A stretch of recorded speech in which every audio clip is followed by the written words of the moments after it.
दोस्तों UP police constable exam में कुछ ही दिन बाकी हैं, लेकिन नेक्स्ट 2-3 मिनट में आप एलसीएम एंड एचसीएफ के वो क्वेश्चन या पैटर्न देखने वाले हैं जो एग्जाम हॉल में आपके सामने होंगे। तो चलिए शुरू करते हैं। सबसे पहला सवाल, जब भी एग्जामिनर कुछ घुमा फिरा के सवाल पूछ ले तो ऐसा लगता है जैसे एग्जाम देने नहीं बल्कि गिरफ्तारी देने आए हो। इस सवाल में दिया है कि दो संख्याओं का एलसीएम 168 है, उनका एचसीएफ 12 है, दोनों संख्याओं का डिफरेंस 60 है। आपसे दोनों संख्याओं का जोड़ पूछा है, योग पूछा है। मान लीजिए संख्याएं हैं 12x और 12y, इनका डिफरेंस कितना बताया है सवाल में 60।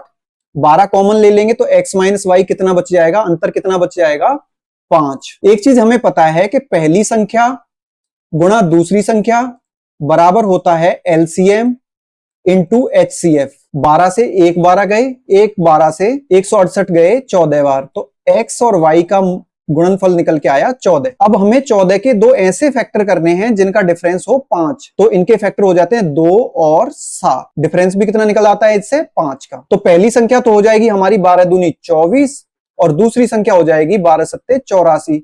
योगफल पूछा था 84 और 24 108। आपको कोई भी फॉर्मूला रटने की जरूरत नहीं है, बस कॉमन सेंस यूज करना है। चलिए नेक्स्ट देखते हैं। इस सवाल में एग्जामिनर हमें दशमलव का डर दिखाना चाहता है। इसका बेस्ट तरीका है सबसे पहले दशमलव को भूल जाओ। दशमलव को भूल गए तो हमारी संख्याएं हैं 12, 8 और 36।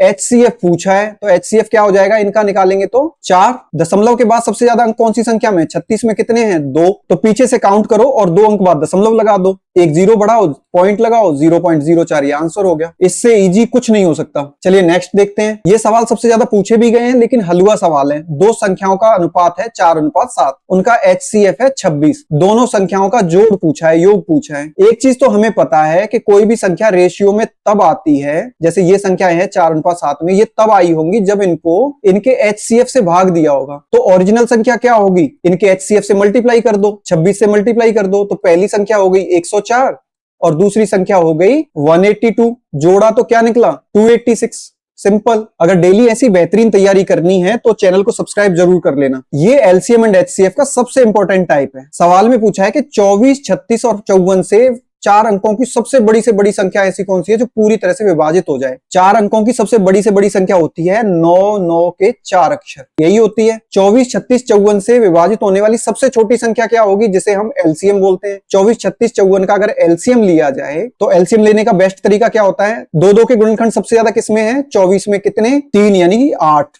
सेम में 3 के किस में ज्यादा है, 54 में कितने हैं 27। बस यही 2 3 के ही गुणनखंड है और तो कुछ है नहीं। तो एलसीएम निकल के आया 216। क्योंकि 4 अंकों की सबसे बड़ी संख्या 24, 36, 54 से विभाज्य है तो 216 से भी विभाजित होनी चाहिए। तो 216 से 4 अंकों की सबसे बड़ी संख्या में भाग देके देखो। पहली बार गया 4 बार, हो जाएंगे 864, बचे 135, 9 का अंक उतारा, गया 6 बार, हो जाएंगे 1296, शेष बचे यहां लिख लेते हैं 63। अगर इस संख्या में से मैं 63 को निकाल दूं तो ये पूरी तरह से विभाजित हो जाती 216 से। 63 घटाएंगे तो 9936, ये आंसर हो जाएगा। उम्मीद करता हूं कि ये कॉन्सेप्ट आपको अच्छे से समझ में आया होगा और आप एलसीएम एंड एचसीएफ से कोई भी क्वेश्चन एग्जाम में छोड़ के नहीं आएंगे।